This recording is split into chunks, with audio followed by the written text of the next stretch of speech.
जी बोले सुनो हनुमान जी, गिलहरी के पूंछ में तुम्हारे कारण घाव बना, तो हम भी तुमको दंड देते हैं कि जाओ तुम्हारी एक बार पूंछ कट जाएगी। रामेश्वरम में एक दर्शन है हनुमान जी के, पुच्छ कटा, पुच्छ कट हनुमान, वहां हनुमान जी की पूंछ कट गई। हाँ, जब रामेश्वरम में राम जी शंकर जी की स्थापना कर रहे थे शिवलिंग की, तो हनुमान जी से कहा कि जाओ शिवलिंग लेकर आओ कैलाश पर्वत से। हनुमान जी को आने में देर हो गई, तो माता जानकी जी ने रेती से शिवलिंग को बना दिया। हनुमान जी थोड़ा बाद में आए शिवलिंग लेकर, तो बोले सरकार हमारे आने के पहले ही प्राण प्रतिष्ठा कर दी। तो राम जी बोले देखो मुहूर्त निकल रहा था, अब एक काम करो इनको यहीं रख दो बगल में। नहीं महाराज, हम तो अपने लाए हुए शिवलिंग की स्थापना करेंगे। तो राम जी बोले एक काम करो, शिवलिंग को जो पहले वाला प्राण प्रतिष्ठा है उसे दूसरी तरफ रख दो, उनकी जगह पे इनको रख दो। हनुमान जी ने दोनों हाथों का जोर लगाया, लेकिन शिवलिंग नहीं उठा। तो हनुमान जी ने अपनी पूंछ लगाई और पूंछ से शिवलिंग को उठाना चाहा, लेकिन शिवलिंग नहीं उठा। अंततो गत्वा हनुमान जी ने एक झटका मारा, पूंछ टूट गई, लेकिन शिवलिंग नहीं उठा।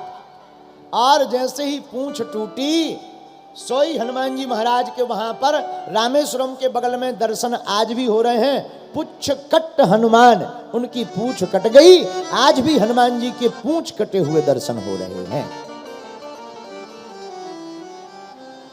बाद में माता जानकी जी ने, भक्ति माता श्री माता जानकी जी ने अपने कर कमलों से पूंछ को जोड़ दिया, लेकिन भगवान इतने करुणावान हैं कि गिलहरी के ऊपर भी भगवान की करुणा है। हमारे एक बहुत ही प्रिय स्नेही है, वो कबीर का एक लाइन सुनाते हैं अक्सर। कबीर की एक लाइन, कबीर बाबा, चींटी के पग नूपुर बाजे तब भी साहब सुनता है। चींटी के पग नूपुर बाजे तब भी साहब सुनता है। चींटी के पैरों की भी घुंघरू बजे तब भी हमारे राम जी सुनते हैं।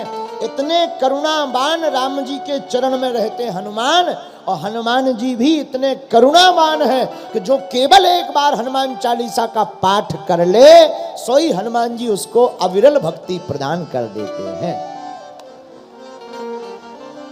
लेकिन रुकिए, पूरी बात हमें जो बोलनी वो तो सुन लीजिए। एक तो तुम लोग ना बड़ी जल्दबाजी में हो। कथा तो तुम लोगों ने इतनी सुन ली पर चित्त में न चढ़ी। बोलो सीताराम। हम दक्षिण भारत में थे अभी कुछ दिन पहले, एक वहाँ के बहुत बड़े प्रतिष्ठित समाज सेवी राजपीठ पर बैठे हुए हमारे पास मिलने आए, राजनेता, बहुत बड़े पद पर विराजमान थे। उनकी टूटी फूटी हिंदी थी, अपनी जेब में हनुमान जी का चित्र रखते थे।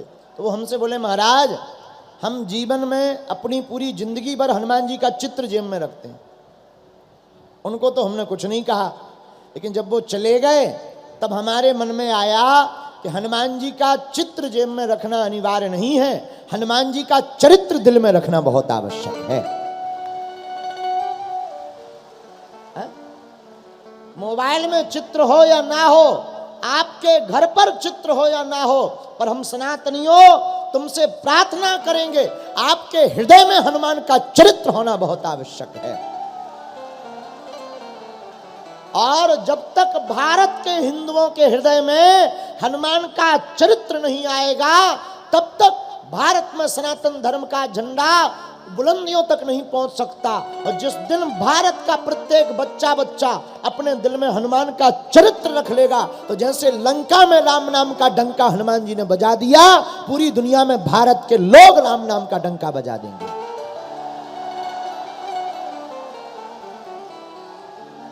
लेकिन एक ही हमारी आज की कथा की प्रार्थना है, हे सनातनियों, अब तुम्हारे मोबाइलों में चित्र नहीं चाहिए, तुम्हारे घर पर हनुमान जी का चित्र नहीं चाहिए, हमें तुम्हारे दिल में हनुमान का चरित्र चाहिए।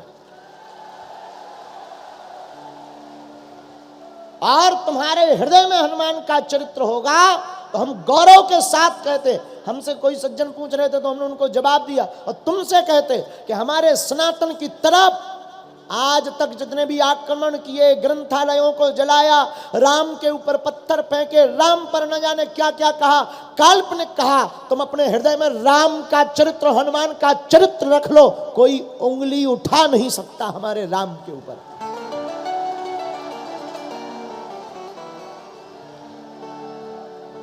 किसी की सामर्थ्यता नहीं भारत की तरफ आंख उठाकर देखने की, बस हनुमान जी का चरित्र दिल में रखो। हनुमान जी का चरित्र दिल में रखोगे तो विनम्रता आएगी, हनुमान जी का चरित्र दिल में रखोगे तो माता पिता का सम्मान करना सीख जाओगे। पहला गुण तो यही आएगा। हम लोग क्षमा करना, आप लोग टीवी पर आने वाले इन नकली हीरो के चक्कर में, केवल सेल्फी लेने के चक्कर में समय बर्बाद कर देते हो। हम किसी की बुराई नहीं कर रहे, प्रार्थना कर रहे, हमारे भी चक्कर में तुम फोटो के चक्कर में मत रहो। टीवी पर आने वाला असली हीरो नहीं है, असली हीरो तुम्हारे घर में बैठे माँ बाप और आपके गुरुदेव हैं।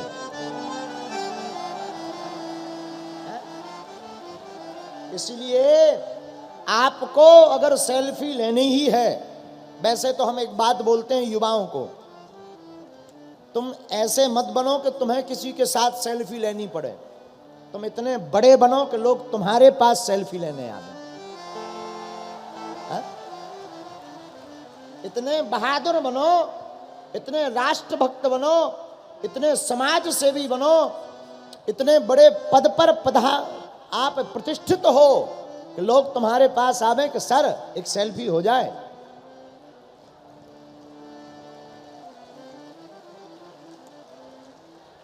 इसलिए हनुमान जी के चरित्र से पहला लाभ क्या है? हनुमान जी की भक्ति हृदय में उतरेगी तो पहला लाभ माता पिता की सेवा। बोलो हनुमान जी महाराज की। अच्छा, दूसरा लाभ हनुमान जी की भक्ति से दूसरा लाभ है, आपको कोई भी ग्रह परेशान नहीं करेगा। अच्छा, ग्रह कितने होते हैं? बोलो बोलो। 9। इनको क्या कहते हैं? नवग्रह। और नवग्रह के ऊपर भी एक ग्रह होता जिसका नाम है अनुग्रह। राम जी का, गुरु जी का अनुग्रह हो तो नवग्रह कुछ नहीं बिगाड़ सकते।